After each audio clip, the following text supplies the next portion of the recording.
Hello, and welcome back to the We Don't Want a Podcast. This is the show where two certified dipshits make uncertified takes about your favorite series. We are your hosts. I am Zach, and joining me as always, a renowned pillow biter, Scotty Westside. Renowned throughout all the realm. Throughout all the realms, my guy, you have bitten amongst many a pillow. Yes, those pillows never stood a chance, if we're being honest. They just... So many pillows. So many pillows, so much biting. Yeah, so much biting. You know how it goes. You know how it goes. I mean, you know your way around a man's head. I do know my way around a man's head. Yeah, big time. And I hear you also know your way around a man's pillow. Oh, 100%. 100%.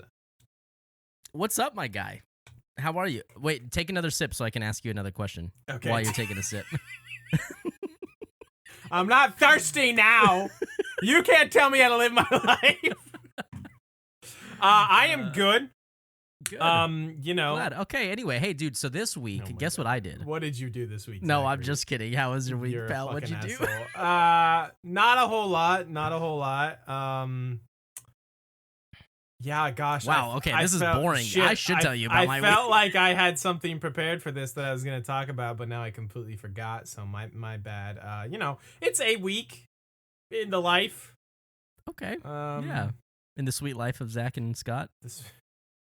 Hell yeah. Hell yeah. Hell yeah. You're going camping next week. I am. Where are you going? I was going camping going last Colorado, week. or, No. I'm going to where we went, to New Mexico. Okay, you're going to New Mexico. Yeah, Fuck yeah, dude. The mountains of New Mexico. I am super excited because I think we talked about this exact same thing last week, but yeah, it's okay. Doesn't matter. It's hot as hell here in Texas. It's been over 100 for forever, and the highs where we're going is like 72 every day. So that kicks ass. I'm very excited for that. Are you going back to the same spot we went to, or are you going to try somewhere else? Oh, no, pretty much. I mean, same. I don't know if the same exact spot that we. Sure. Because we changed spots at one point too, didn't we? Like halfway through. Well, yeah. So like we were dealing with like wind, pretty bad, right. and so we moved a little bit further down to a little bit more open area where it didn't catch so much of the wind coming over the over the mountain. But yeah. So but the same like national forest recreation area, whatever. Sure. It's not technically a campground, as you know, because I hate campgrounds. But right. Yeah. Fuck those. Yeah. Doing the old primitive camping, as it's known, or dispersed camping. I think why does it have to be different? This is just camping.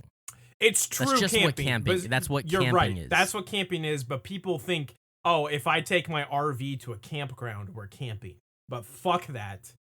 Yeah. Campgrounds suck. You've got people 10 feet away from you. That's not fucking camping. Yeah. What it's is hanging that? out outside. That's exactly. You're having a picnic. Apologies to anyone that goes camping that way.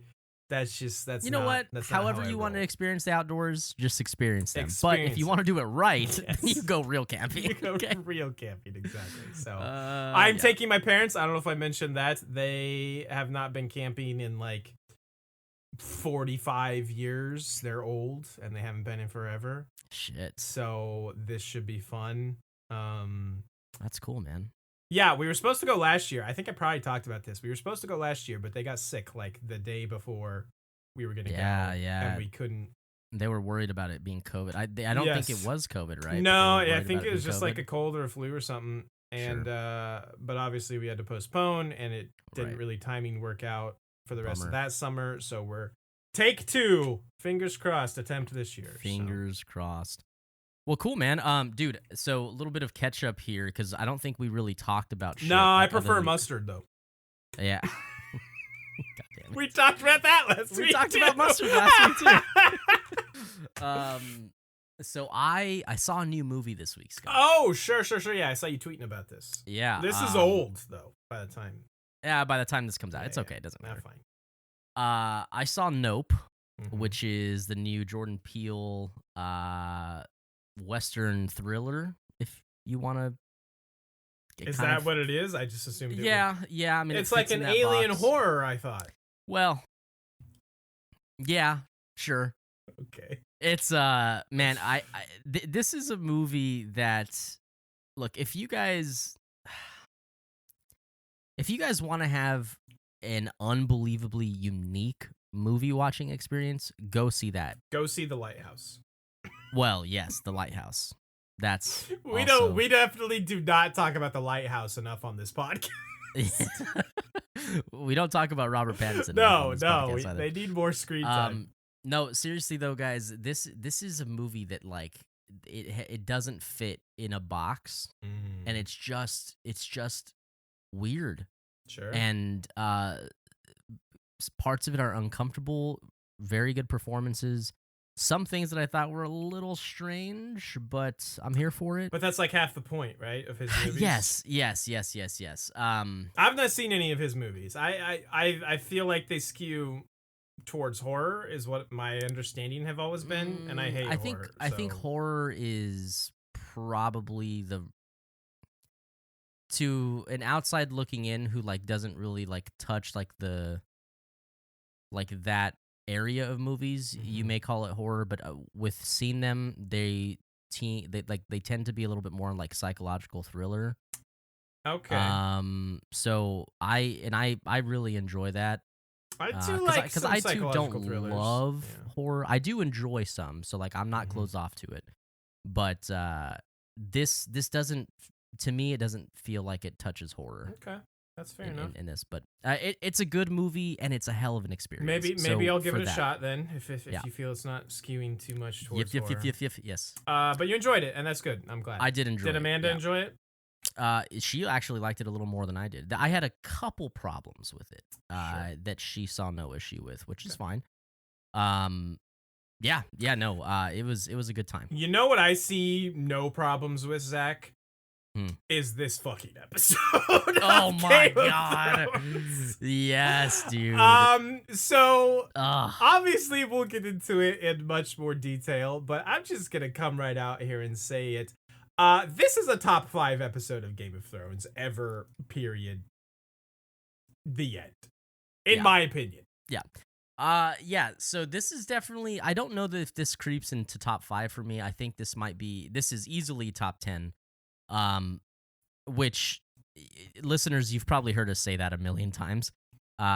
So we will once this is done, we will give you guys a definitive top 10. Actually, we may just rank all of them. Yeah.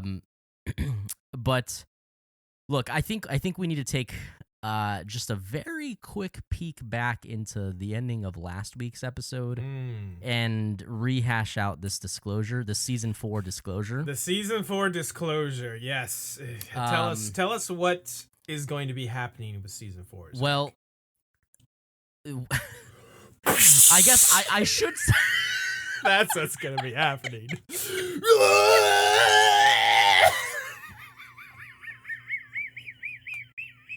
So fucking it's gonna be like a fire hose that we cannot control. My God. We cannot control.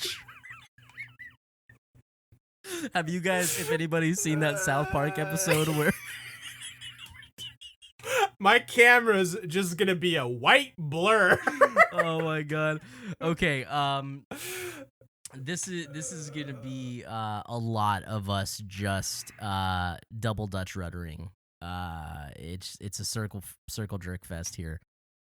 And I guess we should say welcome to the Jizz Fest. Welcome to the We Don't Want a Podcast if this is your first episode. Yeah. We're glad you guys bought tickets to the Jizz Fest. Yes. So thanks for coming by. Dude, I wonder if new listeners are going to be like, yo, what is this Jizz Fest? How do I get in on this Jizz Fest? Get your tickets early. Yeah, this is pre-sale to the Jizz Fest. To the Jizz Fest. This is a hell of a season, guys. This is the best season of Game of Thrones. We're just going to start off with that. In my opinion, maybe one of the best seasons of television ever. True. At least it's in the conversation. This is going to be a hell of a time. And I don't know that a season has a better opening episode. Yeah. To give some perspective, you're right in that we've probably said like 15 times this is a top 5 episode. Right. But off the top of my head, Now, it may shake out a little differently once we actually do this, but I truly think 3 of my top 5 episodes are from season 4. I agree. And this, of course, I already said it, being one of them. There is a lot of amazing stuff to get to in this episode, so maybe we just better jump in, bud. Yeah, you said I'm starting this thing off, right? You are starting this thing off. These are, just remember before we do the recap, as always, these are whoever is reading at the time, their words, 100%, coming direct from the heart. God, what am I about to read? Yeah, I mean, it's from your heart. Tell me again, where do I stop? I'm gonna pick up with about Tormund in the North. Tormund. Okay, all right. Okay, here we go. To start off, season 4, episode 1, or episode 31 of the We Don't Want a Podcast. Wait, yeah. 2 Swords.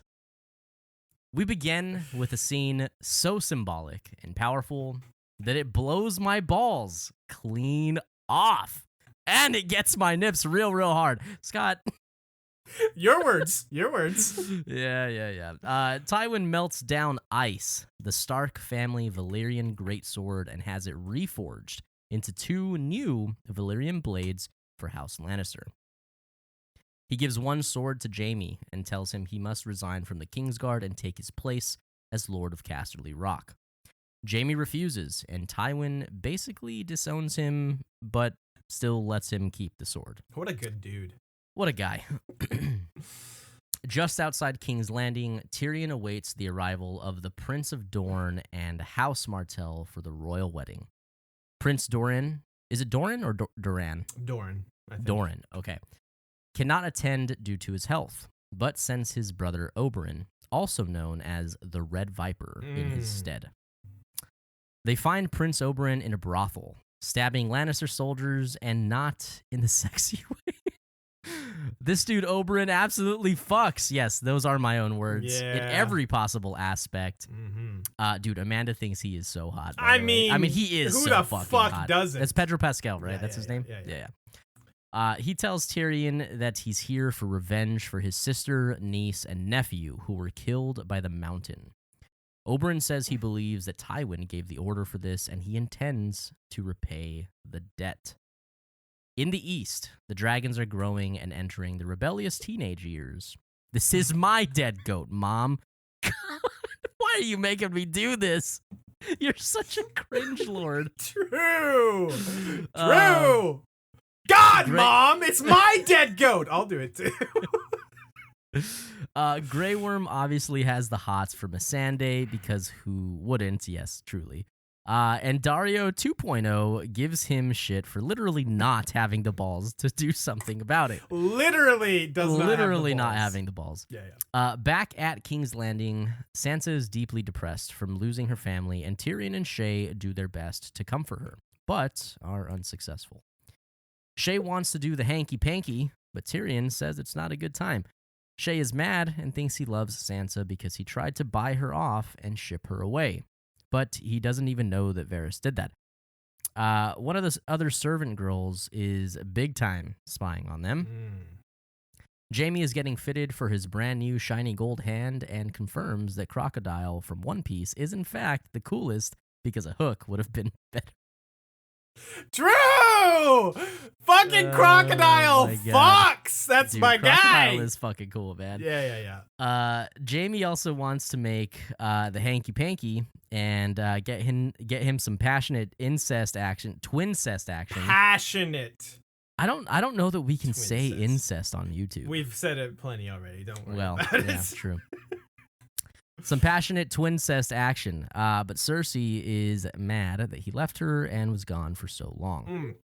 Shit. It's your turn. Don't be taking a sip, terrible you piece of time shit. to take a drink. In the north, Tormund is waiting to attack Castle Black because Jon said there were 1,000 men still there. Ygritte says Jon's a liar, and Tormund says he would be dead if Ygritte had really wanted to kill him. They are joined by another group of cannibal wildlings called the Thenns. I fucking hate Thenns. At Castle Black, Jon is put on trial for killing Qhorin Halfhand.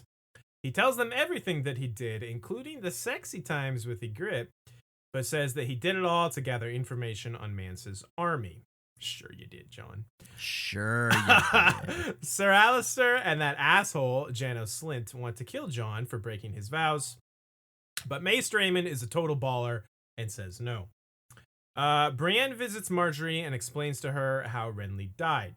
Marjorie forgives her, and we get to see the most rad statue of all time. What a dickbag, in man. the background. Jaime discusses the security for the royal wedding with Sir Meryn and King Joffrey. They both suck just so hard. Joff gives Jaime lip about being an old one-handed knight with no great deeds. But Jaime says it's more sporting to use his left hand now. Makes for better contest, or makes for better competition, or whatever he said. Back east, Dario 2.0 gives Dany some flowers. I already miss Dario 1.0. The Masters of Meereen have nailed a slave child to every milepost on the way to Meereen. Daenerys is very displeased by this. Brienne tells Jaime that he needs to keep his vow to Catelyn Stark. He argues that no one has seen Arya since Ned died, and Sansa is now a Lannister, and it will be safest here. The man that Sansa saved from Joffrey, back in season 2, Ser Dantos, visits her and gives her a necklace to wear. Somewhere in the Riverlands, Arya wants a pony. The Hound wants to know what the fuck salami. The greatest duo in the history of everything go to an inn to get some food where there are some Lannister soldiers. The Hound continues his Fuck the King tour and decides he wants all the damn chickens. He kills the Lannister soldiers with more than a little help from Arya. She also crosses Polliver's name off her list, reclaims her sword needle, and gets her pony. The Hound gets his chickens. And they lived happily ever after. Dude. This oh my god. It's just, there's not a single scene that just isn't good. Well, the East happens, but other than that, you're right. I mean, but is it bad? Are the scenes bad? It's not bad. They're just fine. But Grey Worm and Dario 2.0 doing their dumb thing is kind of bad, but I mean, it's kind of funny. It's all right. It's funny. If nothing else, there are 3 segments that, like, I mean, they're like unchallenged as far as like phenomenal scenes go. And we should start with the cold opening, one of them. Second cold opening. Second cold opening only? Yeah, the very first episode one is the first episode. Yeah, I'm pretty sure. Did Sam running from the White Walkers, was that not a cold opening? I can't remember now. At the beginning of season 3? No, I don't think it was. Either way, it doesn't matter. We don't get these very often. You know, a scene before the opening credits, basically. Yes. I think we need to talk about this just a little bit, because we do have a lot of you all listening who this is the first time you're watching this, and the show doesn't go out of its way to explain what truly, like, what's being melted down and everything like that, you know? Sure. It's even kind of cryptic when Jaime asks Tywin about it. You know, he just said someone who didn't need it anymore. It's like, okay. So in the first episode, we see Ned, in the first episode of the season, or I'm sorry, of the series. Of the show, yeah. We see Ned behead a deserter of the Night's Watch with the ancestral greatsword, Valyrian steel greatsword called Ice. This has belonged to the Starks for hundreds of years. And it is a big fucking sword. I'm not sure if you guys can remember. It's even described as bigger in the books. It's huge. It's enormous, yeah. Also, the blade that Ned was beheaded with. Correct, yes. Also the blade that he was beheaded with, yes. which is just so fucked up too. Yeah. I don't think we called that out in that episode. I can't remember, but yeah, it is pretty fucked up. Yeah, it's so fucked up. Tell us what's so special about Valyrian greatsword or Valyrian swords in general, Zach. Yeah, so Valyrian steel is a magic, or it undergoes a magic forging process. So it is made of regular steel, but it's forged with magic. Sure. To some degree. Yeah. Right. They might have had some special steel, but there was definitely spells involved in the forging. Yes. For sure. And nobody. So like the ancient art of crafting or forging Valyrian steel has been lost with the doom of Valyria. Correct. This sword. So Valyrian steel keeps its edge always. It's incredibly light. Very light. Yeah. And unbreakable. Insanely basically. sharp. Yeah. Like the sharpest edges that you can get in any steel sword. And basically unbreakable. Correct. They also, for what it's worth, it's kind of like loosely based off of obsidian in the real world, which has like a very cool. No, not obsidian. Damascus steel. Damascus steel. I'm so sorry. Yes, I'm sorry. Which has a very cool like rippling pattern that's like in the steel. Yeah. So they look really cool too.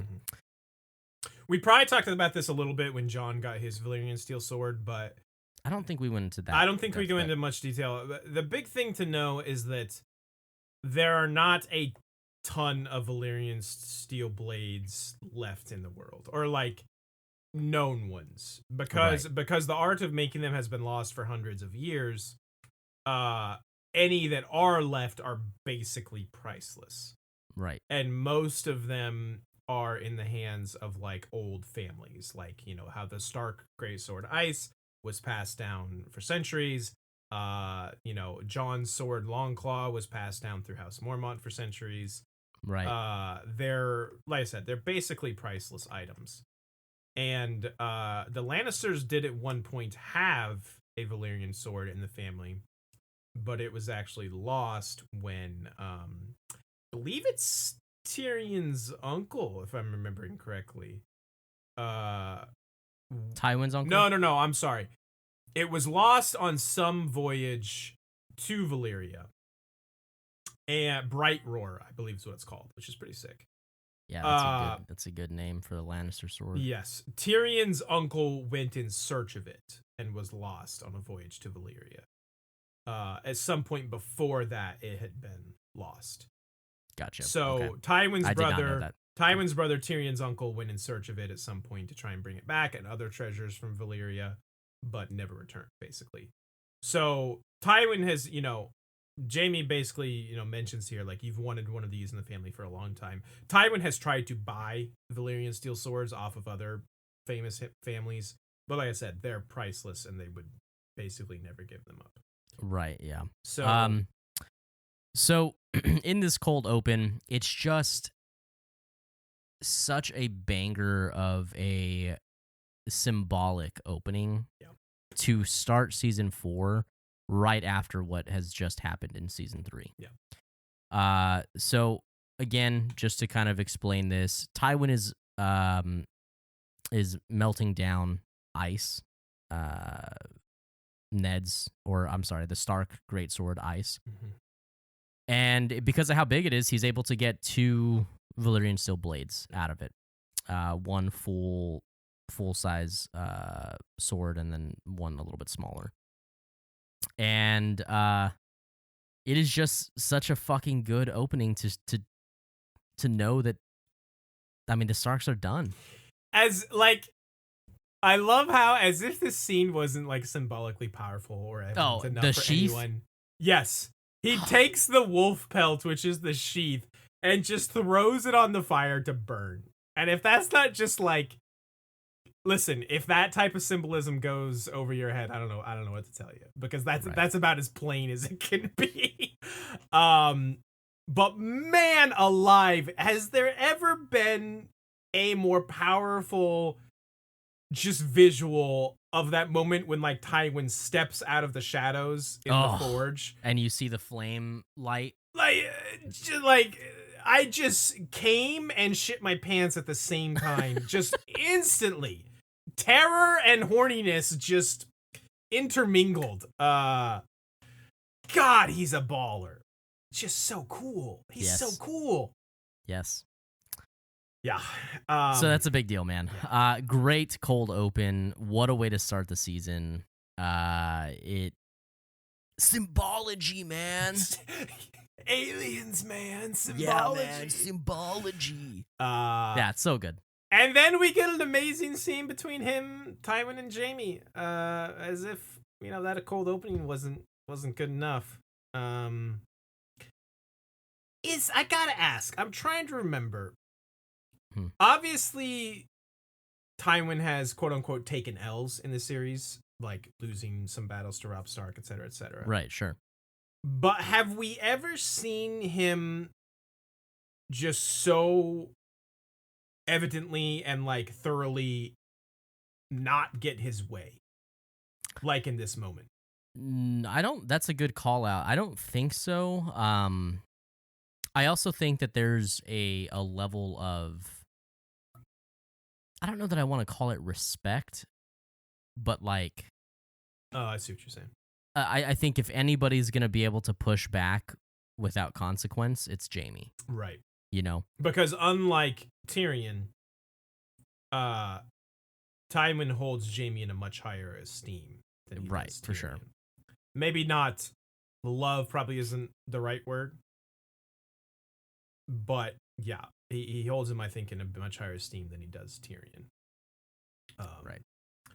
So yeah, I think that's a good point. Like, even to the point where I think he's holding on to some hope, maybe that Jaime will still change his mind, which is why I think he lets him keep the sword. Right. Man, it's a good scene. Like, we've not seen, clean cut Jaime in forever. It's like a little strange and jarring to see him this way. I also love short hair Jaime. Yeah. He looks good.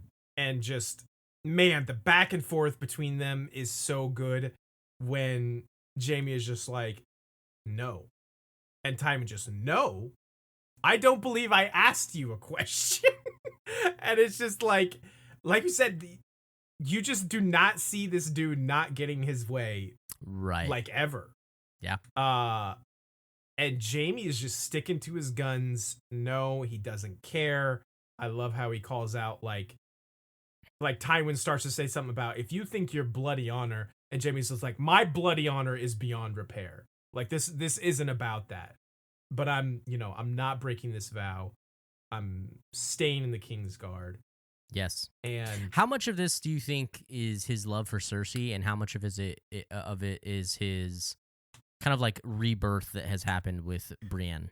A lot of column A, probably, and a little of column B, I feel. Yes. He even tells Cersei later in the episode, he's like, as long as I'm in the King's Guard, I can stay right here with you, which is truly what he wants.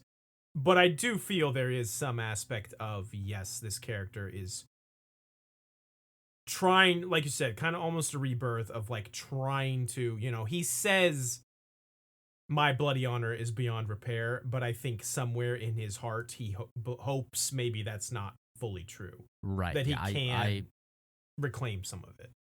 At least in my headcanon, that's what it is. Agreed.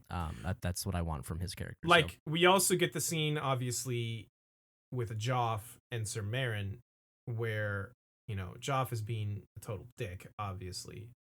And he like calls out someone forgot to write down your great deeds, uncle. And, Jaime plays it off and is totally cool, as he always is. But again, I do think that cuts him a little bit. Oh, yeah. Because he looks at the book then and is just like, yeah, like, what the hell? And he slams it closed. Right, exactly. After they've left. I don't even want to see this. So, again, that in combination with what he said earlier, I do believe that there is a large aspect of Jaime that wants to turn over a new leaf. He wants to reclaim some of his lost honor. Because, as we talked about in, the big Jaime episode, where we find out what he did and the reason of why he did it, he probably feels like he's been cheated. The thing he's known for, the most terrible thing, the thing that he's known for, was actually a very good thing. So, yes. he's such an interesting character. He's so good. All right, so look, it's a new season, and every new season brings about new introductions. And I don't know that we've ever had a character introduction that is quite this. Just I don't even know how, like, what exactly it is. It just leaves you in awe. Like, who in the fuck is this guy? Oh my god. Yeah. I know I felt like that the first time I watched it. Yeah, was there anyone ever who watched this for the first time and didn't instantly fall in love with Oberyn? Like, how can you fucking not? I don't think so. I don't think it's possible. The dude has a swagger that is just unmatched. Yeah. Like, dude just fucks. Yeah. Have you seen Narcos? I have not actually, no. He's in it. It's his performance is phenomenal. I've heard Narcos is good. I think Floyd it is very good. Narcos. There's like a lot of spin-offs of it now, so like you got to make sure you actually watch Narcos. This was his big. This was like Pedro Pascal's, I feel like, big breakout for sure. Oh like, yeah. It's like it's not even in the sense of like this is how talented this man is. There are people who have a breakout role like this who are stuck being that role. Right. Like they can't escape it. Mm-hmm. You know, like unfortunately, I feel like until Maisie Williams is maybe even like much older, I feel like it'll be tough for her to escape being Arya.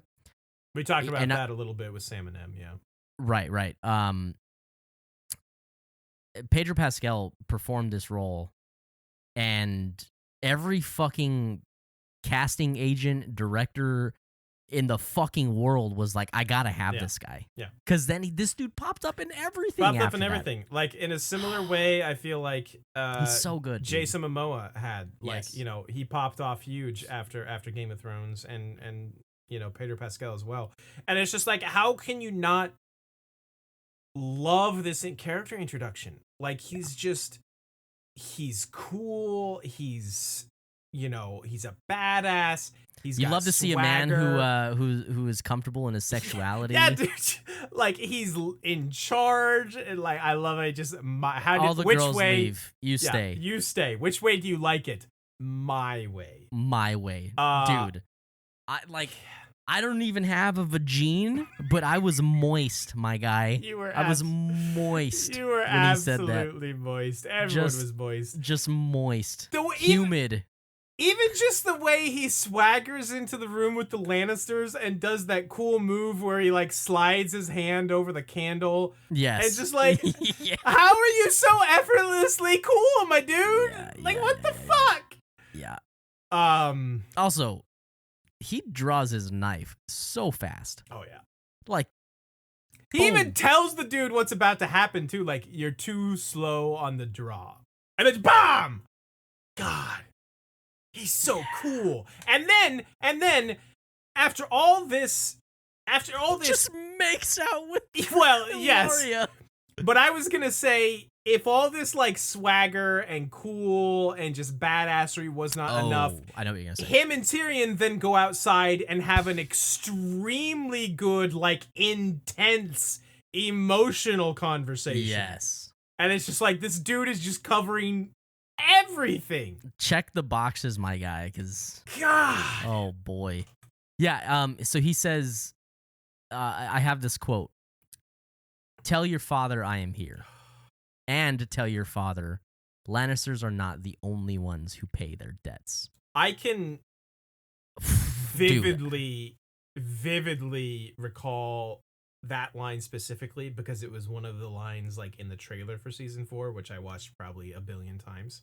I was just like, I had read this book obviously at this point, and Oberyn in the books is a cool character, but he is not this. He's not like I've talked about this before, how I feel like some performances have elevated characters in my mind to a next level. And Pedro Pascal is maybe like one, draft pick number 1 of that. Well, maybe the Hound. Anyway, of like just taking this character to a level like that's crazy. And yeah, that line specifically, like from the trailer, I can hear that line in my head because I did watch that trailer so many times.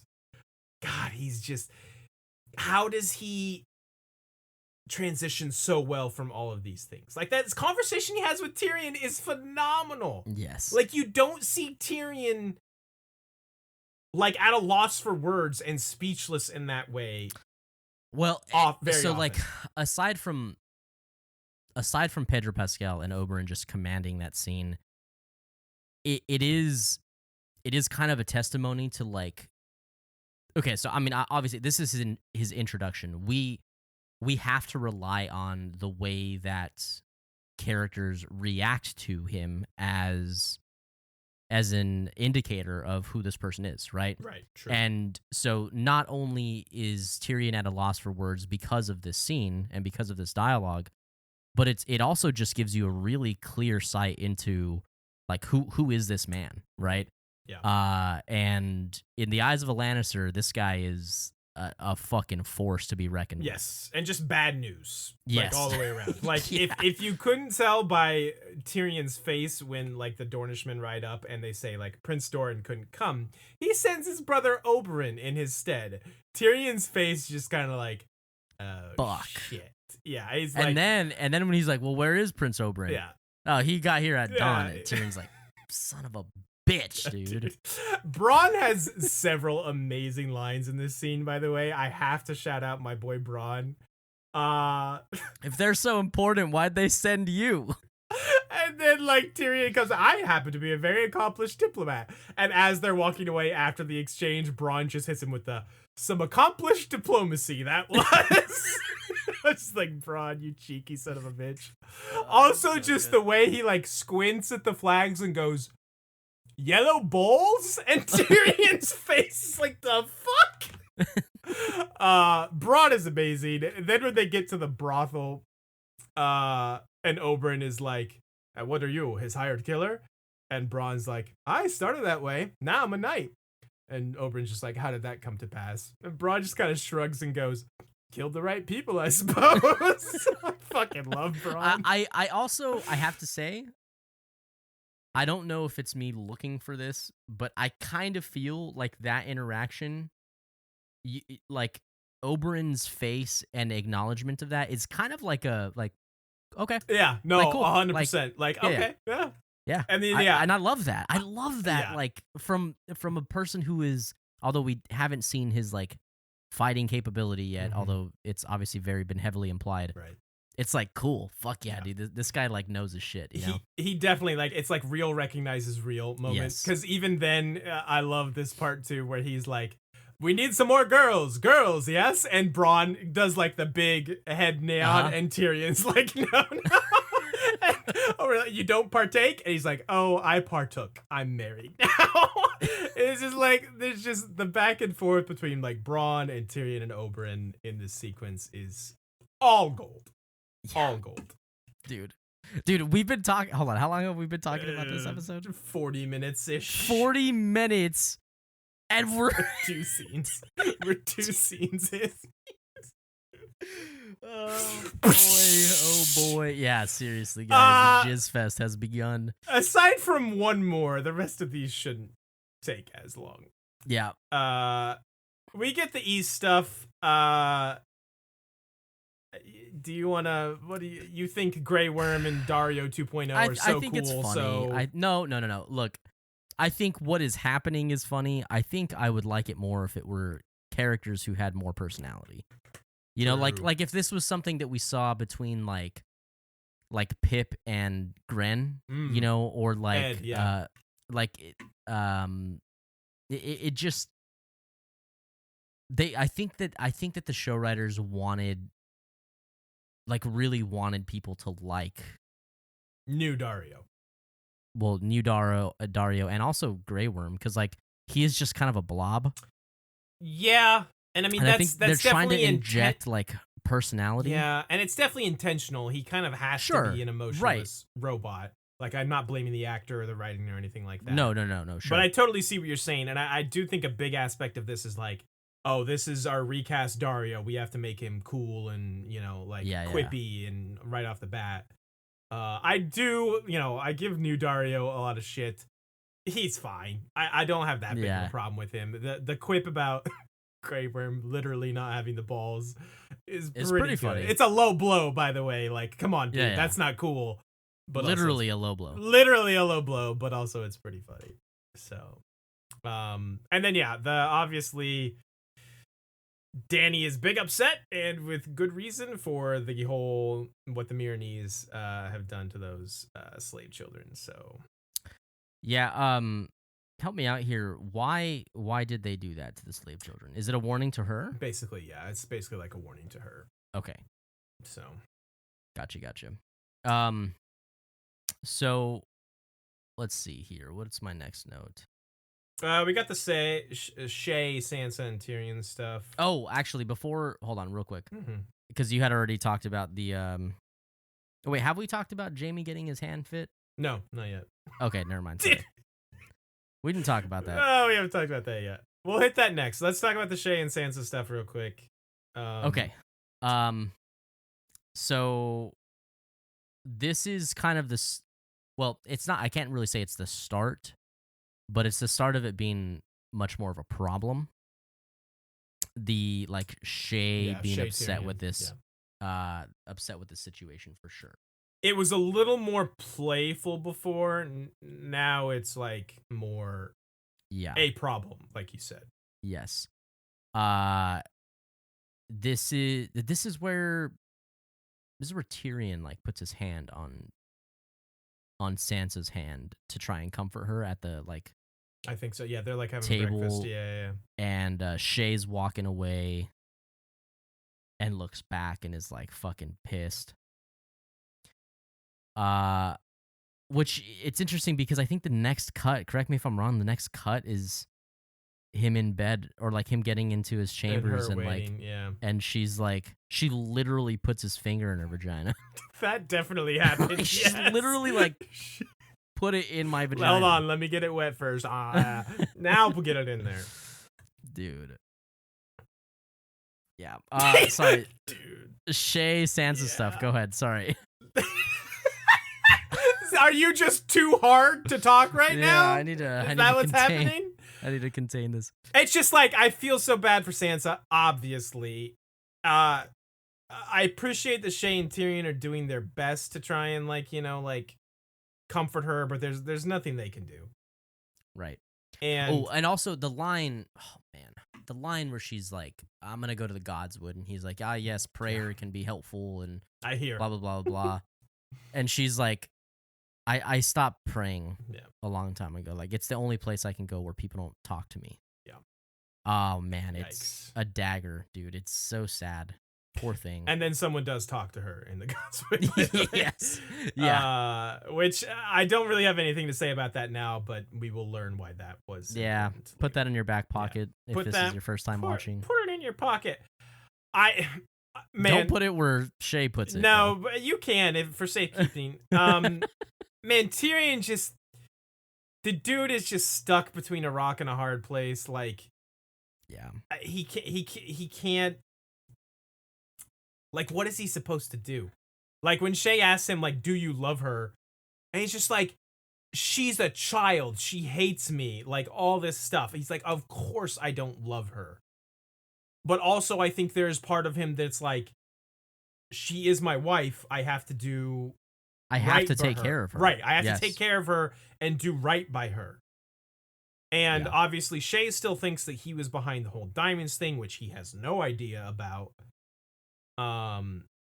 It's just Shay's very frustrating, I think, in these moments. Yeah. It's I can't even a personal life situation. I really struggle with people who cannot look past an emotional lens. Sure. Or who can only see it through an emotional lens. Right. Although I think emotion has its place and it needs to be addressed, and I definitely don't have that problem. I know you don't. It needs to be a part of the conversation, Sure. but I don't think it needs to be the dictating force of big decisions. I skew way too far the opposite direction. Yes. Yeah. Scott calls it being pragmatic, but he's just a heartless sack of shit. True. It's just frustrating. Like even like Tyrion's genuine like, wait, what? What are you talking about? I have no idea what you're talking about. Thing, you mean? Yeah. Yeah. And she just like can't see that he has no clue what the fuck she's talking about. Yeah. I can't. I struggle with that shit. It is tough because I mean, like, I feel like Tyrion literally doesn't know what to do with the two of them, and just like I said, he's just kind of probably feels very stuck and like, yeah, it's a rough position he is in because, like I said, he wants to do right by his wife, by Sansa, but he's also he doesn't love her, and it's rough. Jaime Cersei, great scene between these two because of course it is. I had to call Cersei is a fucking bitch, dude. She is a bitch. She is she's not a nice person. No, definitely not. She needs to go to timeout. She needs to go to timeout. She's mad at him because he took too long. Like, what the fuck, bro? Like, you took too long. On. What does that mean? Yeah. You took too long. Yeah. That answers 0 questions, Cersei. True. Fuck it, hell. I don't have many other notes on this. Oh, just that I was just gonna say that that when he says bye to Qyburn. Oh yeah, that's very funny. Just waves with the golden hand. He's still like looking at it, and then Qyburn leaves, and he's all. Yeah, it's very, very good. He is correct though. A hook would be more practical. A hook would be way more practical. Yeah. Crocodile nose. Oh, I do have a good line. There is one amazing line from this scene where Cersei is talking about how much she hates Pycelle, basically, which who doesn't? And she says he smells like a dead cat. And Jaime just goes, I'm not sure I've ever smelled a dead cat. And Cersei's just like, well, they smell like Pycelle. Just like, that's amazing. Yeah. Does she what has Qyburn been looking into for her, like been helping her with? I think I might know, but I don't want to talk about it. But it's so different in the show than the books. That's a good question. I'm not entirely sure, to be honest with you. I think I might have an idea, but I might be melding book and show timelines as well. So, okay, yeah, we'll talk about it later. We also real quick while we're with Jaime, we get the like royal wedding security scene. Oh yeah, dude. Okay, my exact note is this fucking scene with Jaime. I didn't remember his name. What's it? Meryn Trant. And so Joff. Taryn Mant has my fucking blood boiling. I just can't stand them, dude. They're such dicks. What does he say where he's like, I've always guarded the king when you were away, or something like that? And yeah, Jaime's just like, fuck off, dude. Like, I'm back now. Get the fuck out of my face. He's the Lord Commander of the Night's Watch. Yeah. The Night's Watch. The Kingsguard. The Kingsguard. But Kingsguard. I do love that Jaime is still, just back to his quippy, sarcastic, like nothing can rattle me self. Yeah. But like we talked about it, in the opening, like I do feel like what Joff says rattled him some for sure. About like the great deeds. Yes. Also, we get a shout out to Sir Duncan the Tall. Go read the Duncan Egg novellas because Sir Duncan is awesome. Yeah. Shall we talk about the North? Yes, we shall. I really enjoyed this. Other than like the pan out with the arm on the fire. No. Because I think that's so corny. So the thing that like, I mean, so obviously the conversation that Ygritte and Tormund has is very good. Mm-hmm. Just the matter of factness that like he has with her of like, Like, I've seen you fucking hit a rabbit at 200 yards. Like, if you were trying to kill him, he'd be dead. Which was basically what I said last week, where I'm like, if she really wanted to kill him, he'd be dead. Yeah, and I feel like I think that this might be getting called out in next episode, but like she's kind of like trying to speak it to life. Yes, for sure. You know what I mean? She's trying to talk herself into it, like how she's like, Jon's a liar. I'm mad at him. I'm gonna kill him. Exactly. She's trying to convince herself more than Tormund, I feel like. Yes. Also, when the Thens show up, Scott, this music that comes in, it's good. It's so good, man. Also, I mean, it hits harder when you get my boy Tormund just going, Thens. I fucking hate Thens. Yeah, it is also you immediately get the feel that like this leader dude, what's his name? He's the Magnar, which is like the leader or king of Thens. I think he does get a name at some point, but I can't remember what it is. This dude is not somebody to fuck with. No, he's very intimidating. He's a giant motherfucker. I like how he's a cornbread motherfucker. Dude. Like, he is cornbread for sure. I like how though, like you kind of can see, like the fight lines that are coming, because it's like, here's our good guy wildlings. Oh shit, here's our bad guy wildlings coming in. So yeah, definitely some like, hey, these are our people that nobody is gonna feel bad about if they die in a fight. Yeah. The one thing that's cool is that they're definitely the cannon fodder, by the way. Yeah. Like that's I was like processing what you said. You're like, yes. 100%. They're the red shirts for sure. Absolutely. Fucking it is kind of cool that like Tormund is as big of a deal as he is. Like he has a name and like people know him from other clans, you know what I mean? Like this guy is obviously an important leader in like a circle of wildlings, or like a community of wildlings, and like they know who Tormund Giantsbane is, you know, which is cool. Yeah. Because I really like Tormund. For sure. But man, does he look down on my boy Tormund? He's fucking tall as hell. Is what it is. No, but like there's not. I don't feel like there's a sense of like mutual respect. Like it's just like you're shit. Yeah, maybe a little bit. Like he does say at the end, he's like, Tormund, I know we've had our differences over the years, but someday you really should try Crow. So it's like he's trying to be buddies with him. Sure, yeah, I guess. And then of course we see that there is a human arm it's roasting over the fire. Real gross. Yeah, the Thens are cannibals. Yeah. In case that wasn't obvious. Yeah, in case that wasn't abundantly clear. That was a human. Shit, dude. Shit, guys. Elsewhere in the north, I really love the Jon stuff. Oh yeah.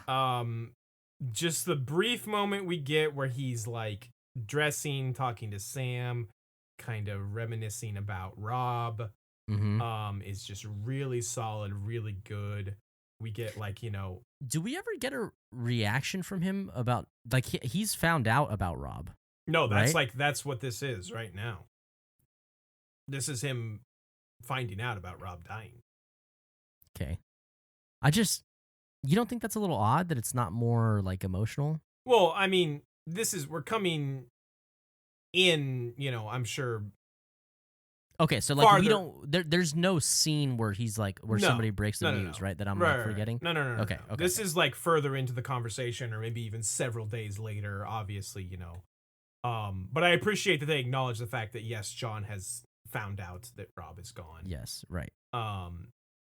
And a cool little, you know, moment even from Sam where he's like, yeah, sometimes I hate you, or feel like I should hate you. I want to hate you. You're better at me than everything. Better than me at everything. I definitely said that correctly. And then, you know, Sam, where he's just like, you've done nothing wrong. And Jon just like I feel like that line's so powerful where he's just like, Sam, I've done plenty wrong. And then we get obviously kind of the mock trial. Maester Aemon, I feel like we can't, say enough about him. He's a fucking baller. Good for Jon for just I definitely banged Ygritte also. Yeah, I think what's really commendable too is like, and I don't know if it's just because this is Jon's MO or just because he knows that he needs to be outright about everything. Sure. I think maybe a little both, but more both, so probably, it's like it's just his character is that he is just honest. I mean, he is like, no, this is what happened. Yes, I lay with her. Yes, I broke that vow. But that's not the point. Right. The point is that there's 100,000 men outside of the wall right now ready to attack. Like, right. And Qhorin says, "All right, we're not gonna fucking kill you." Yeah, and like he tries to tell them, like Qhorin told him, do whatever it takes to get them to to trust you, because like Jon says, Qhorin believed that one man inside was worth 1,000, men on the wall or what have you. So, he's got the intel, and yeah, he is very up straight and honest about it. I love when he calls out that fucking bitch Janos Slynt when he says giants, and Janos like laughs and no one else is laughing. Giants. Yeah, and Jon's just like, have you ever been beyond the wall, sir? And he's just like, even Sir Alistair at that point is just like stone cold serious, and like I feel like he wants to be like, fucking, you're making me look bad, Janos. Shut the fuck up. Also, to our watchers of Game of Thrones who are new and like maybe watch a little bit more casually, which is totally fine. Like I'm not saying that as a bad Zach thing. is judging you right now. No. Very hard. Like I know my first time watching, it took like an episode or two of me seeing Janos and being like, who the fuck are you again? Like, why are you important here? This is the guy. This was the Lord Commander of the City Watch before Tyrion sacked his ass and gave the position to Bronn. If you guys remember, he sent him to the wall. So now he's established. The dude that betrayed Ned also, Correct. Way back in season 1.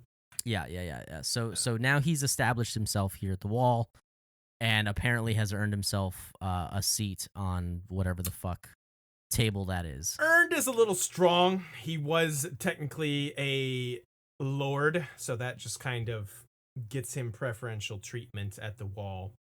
Sure. Even though it probably shouldn't, but it does. So yeah, he hasn't done much to earn it. Let's put it that way.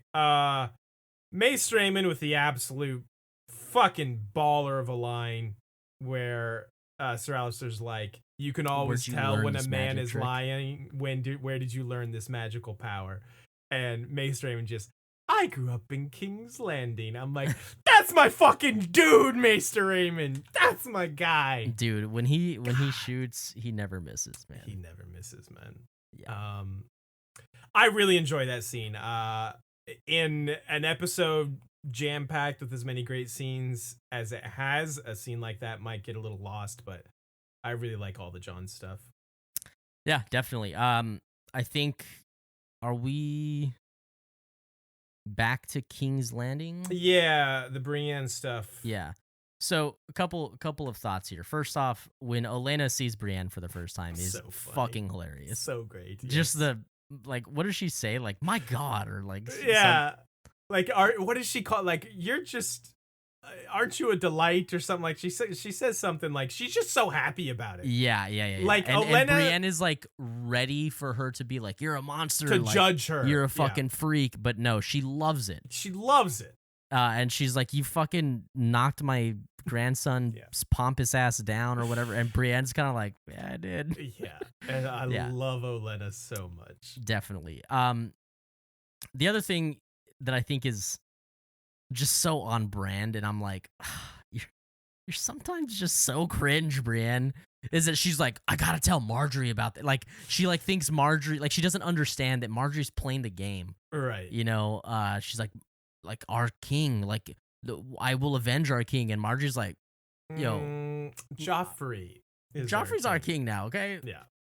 Yeah, Brienne, man. Speaking of Joffrey being the king, how rad is that statue? Fuck off.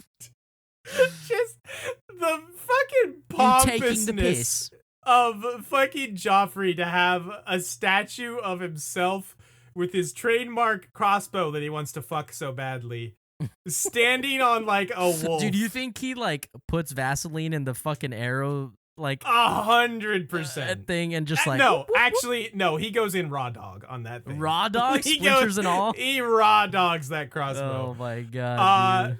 Just little candle wax at least. Yeah, maybe. Just the way that Marjorie and Brienne move off and the camera lingers on that statue in the background is priceless. It makes me laugh so hard. Yeah. Fucking idiot. Totally. Okay, let's see here. Then there's just the Jaime and Brienne stuff. He makes a good point about no one knows where the fuck Arya is. She's probably dead. Also, Sansa is now a Lannister. What do you expect me to do? Kidnap my sister-in-law? What the hell? Fair points. Yeah. Fair points. But Brienne. he's definitely like trying to get out of his shit. For sure. Because he's like, yo, I made it back. Like, I kind of really don't want to leave. This is comfy here. Oh, yeah, sir. Are you sure you're not a Lannister? Because ever since I've been back, they've all been a giant pain in my ass. Which is very, very good. So I just had a quick note here about, this is back in the East. My note says, bro, when Dario gives Dany the flowers, she is definitely hurting for a squirting. 100%. 100%, dude. 100%. That's very book accurate, by the way, every fucking scene with Daenerys post her meeting Dario is about how bad she wants to fuck Dario. Like, that is literally the only thing she thinks about. So, yeah, book accurate. She is definitely hurting first. Real quick before we move into the amazing finale of this episode, I forgot to call out a really funny line here at the very beginning. I don't think I talked about this. When Tywin and Jaime were talking, Tywin asks him, Jaime's all like, I don't want Casterly Rock, I don't want this, I don't want that, blah, blah, blah. Tywin asks him, what do you want? Some supper. And my boy Jaime just goes, supper would be nice. And I'm just like, fuck you, Zach, it's supper. Jaime approved. My dude just wants some supper. Jaime also fucks his sister. Listen, okay, we can't all be perfect.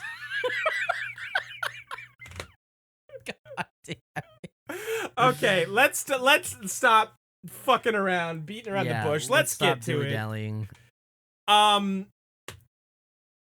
This exchange before they go in is still so good. Is between Arya and the Hound, obviously, where they're hiding in the bushes. I think might be my favorite, like, funniest scene I've ever seen in a television show. I don't know about that. Dude, like, there was stuff I was picking up here that I don't even know if I had noticed before. Like, when the Hound tells Arya, like, 5 horses, 5 men, that's more men that I feel like killing on an empty stomach. The way that Arya, like, does, like, a heavy sigh and just, like, the look that's on her face is incredible when he says that. She's just like, this fucking guy is so good, dude. And then, of course, we get the Hound as deadpan as could be. What the fuck, salami? That's I know him. That's Poliver. Yeah, he killed Lamy. He killed Lamy. What the fuck, salami? God, yeah, it's very so good, dude. That line, the what the fuck salami, I think was in Scott and I's dialogue for probably like 3 years after we met each other. I feel like we still say it every now and then. Every now and then, yeah. What the fuck salami? It's very good. Jesus. So, okay. The part that I think is very comedic is how like he's still like looking, or the Hound is still like looking at the men. Go back inside, and then he like turns to his side, and Arya's gone. She's just gone, and it cuts to her just like just walking up there with a fucking purpose. Yeah, like, no, I'm gonna get my sword back. I'm gonna fuck this guy up. I'm telling you, there are parts of like this sequence where it's like I'm watching a sitcom. Like, why is this so funny? Yeah. Oh my God. It's really good. So they enter the inn. Yeah. And it's awkward as hell. I mean, they get in there and everything goes silent and everybody's like, what the fuck is going on here? And they go sit in the back of the room, hoping that they're not going to be bothered, although we all know that that's not going to be the case. Yeah, no. And our good man Polliver recognizes the Hound. And they just have a lovely chat about chickens and the king. The way the tension is built in this sequence is phenomenal. So fucking good. I mean, this scene is just unreal all the way around. It starts so funny, and then just like as this conversation progresses, there's just more and more tension. The Hound stops smiling and just kind of just like gets more sinister and dark, and just like to cap it off with the, if any more words come spilling out of that cunt mouth, I'm going to have to eat every fucking chicken in this room. It's so good. What do you even do? Like,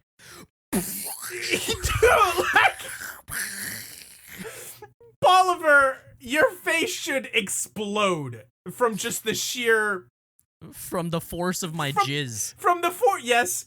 But also just from that line, like, how the fuck are you supposed to respond to that? Especially when this dude looks like just the most intimidating, grizzled, hard-ass motherfucker ever. Like, God, Rory McCann, holy shit! Yeah, dude. Oh.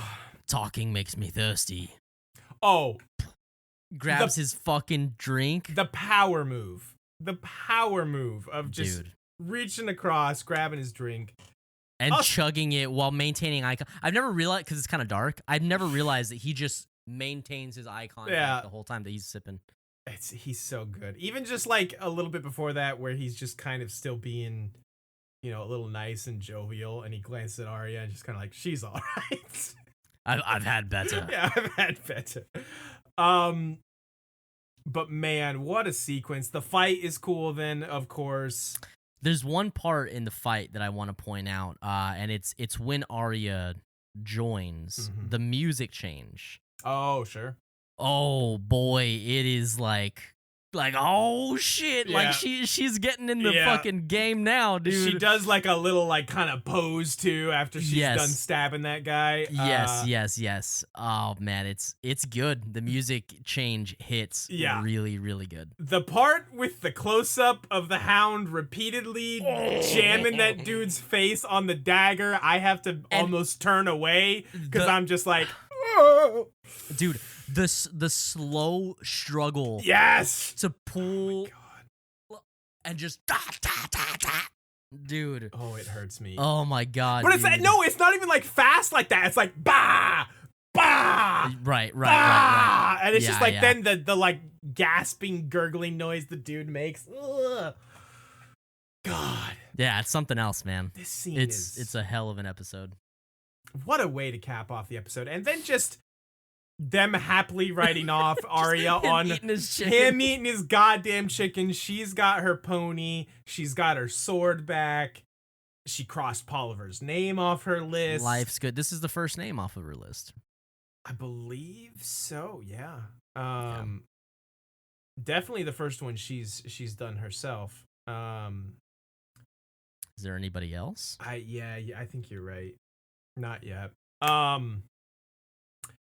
That is like, if I had to choose between, and we probably will eventually have to do this, but choose between that scene and like the opening scene, just like, fuck me, I don't know what to do. The Oberyn scene, fuck! Yeah. Oh my god. Yeah, needless to say, guys, this episode is a fucking wild ride. Yeah. It is a hell of a time. It is a tour de force of just awesomeness. Yeah, dude. Think about this, guys. Like, what season of television ever has started so strong? Yeah.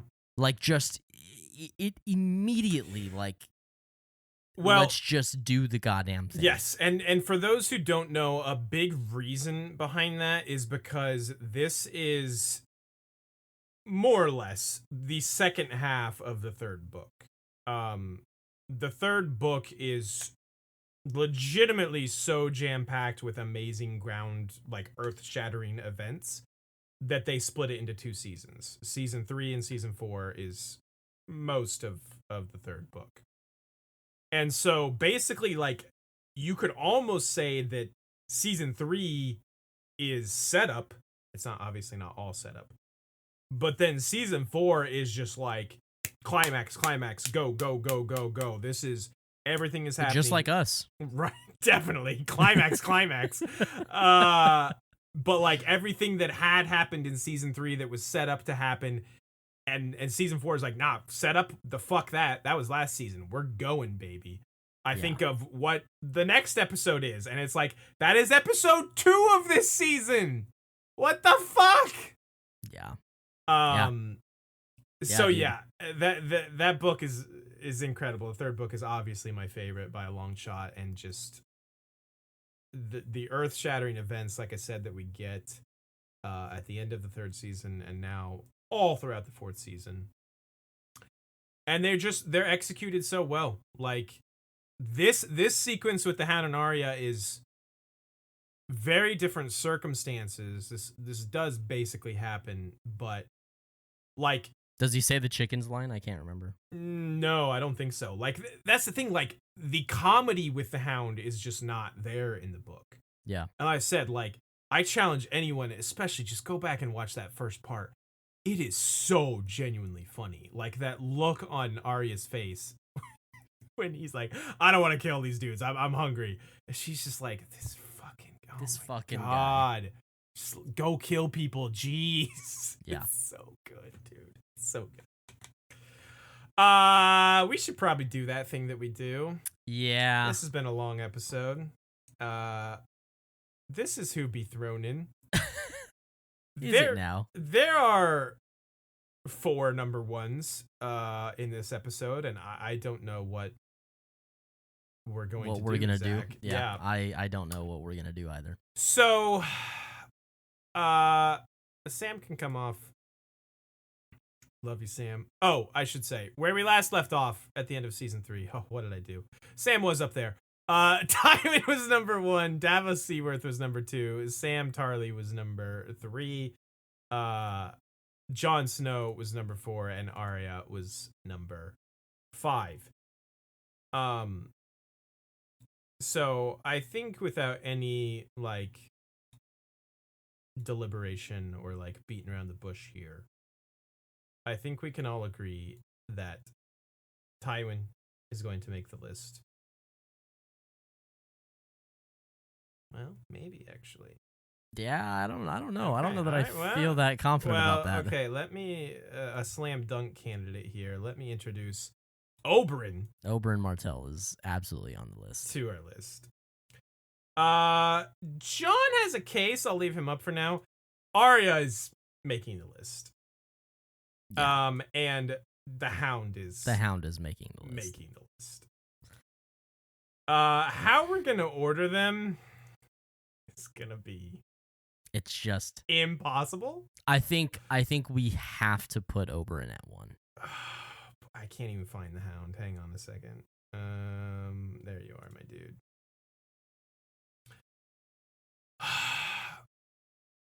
I think you are probably right, because I like what you said earlier about, has there ever been a more powerful character introduction than the only other one that can contend Tywin. with his is Tywin's. Yeah, is Tywin's skinning the deer. The deer, yeah. But I agree. As much as I think, like I said, I think Arya, most other episodes would be a lock for number one. Most other episodes, the Hound would be a lock for number one. But this fucking episode, I this episode think it is Oberyn. Is too much. So these two are 2 and 3, yeah.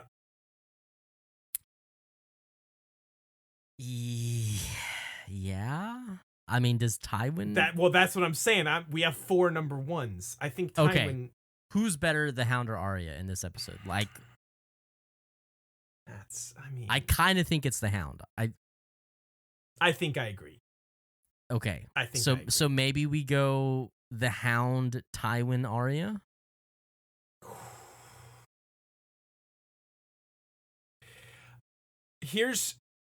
This pains me to do this, by the way, because you know my feelings on Tywin. Yeah. Tywin did take a small L this episode. Arya did not. Arya all won. Needle, Polliver dead. Oh, you know what? Let's go. You know what? Okay, I'm sorry. I want Arya above the Hound.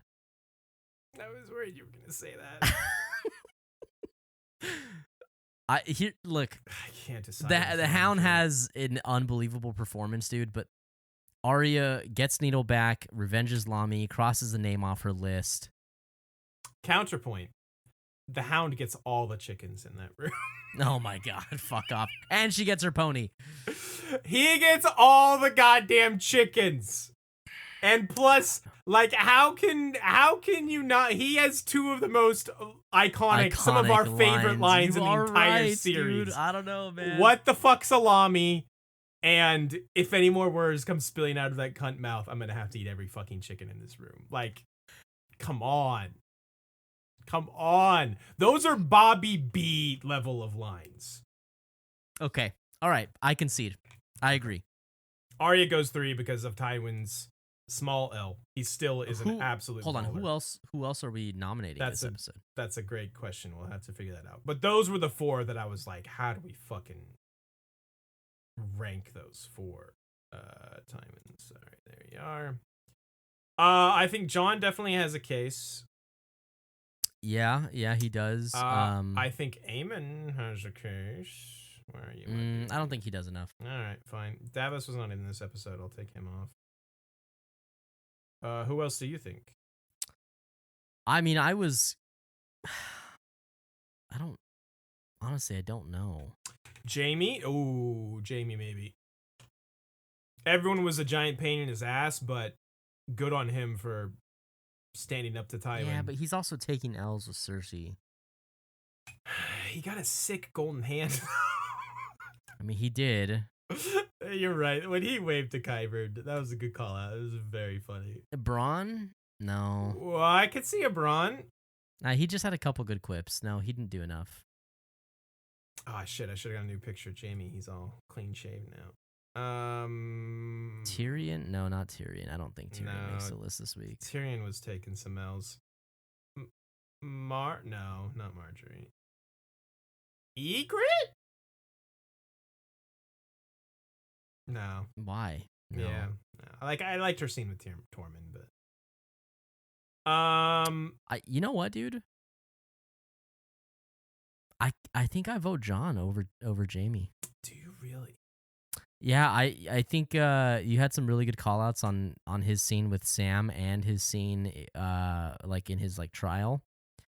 And he gets off on his trial. I'm not mad or opposed to that. I think this is a very strong episode from Jaime, but you're right, he is kind of taking some L's. Plus, I don't have an updated picture for him, so he can't. he just can't be on the list. He can't be on the list until I get his beautiful, clean-shaven, short-haired face.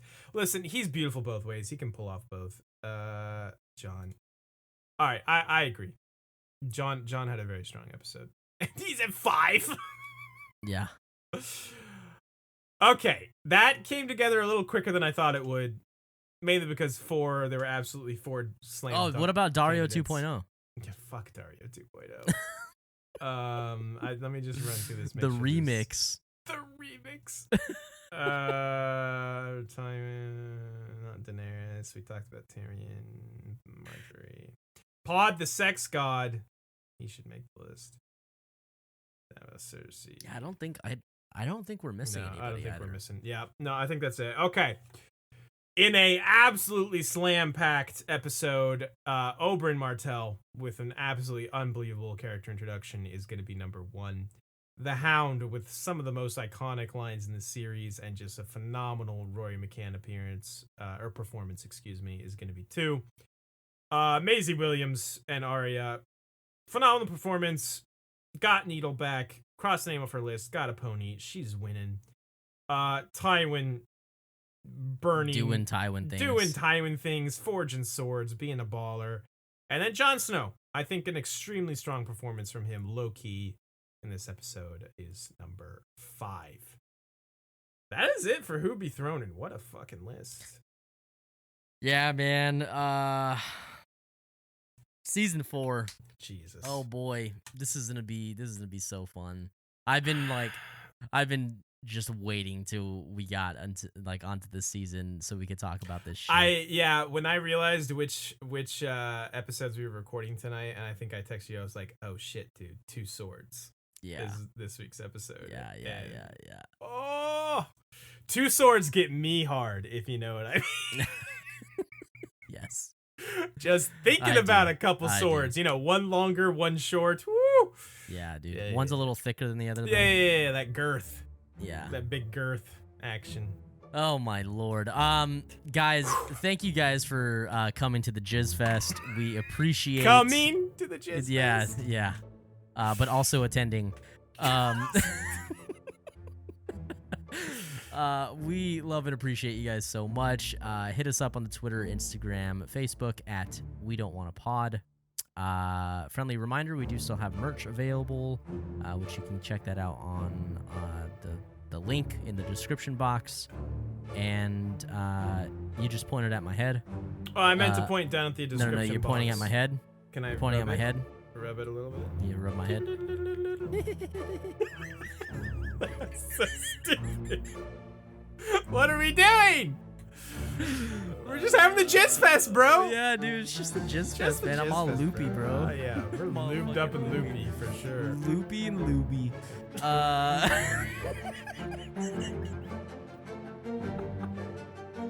We'll see you guys next time. Hell Thank you guys for watching and listening. Get looby and loopy with us. Bye-bye.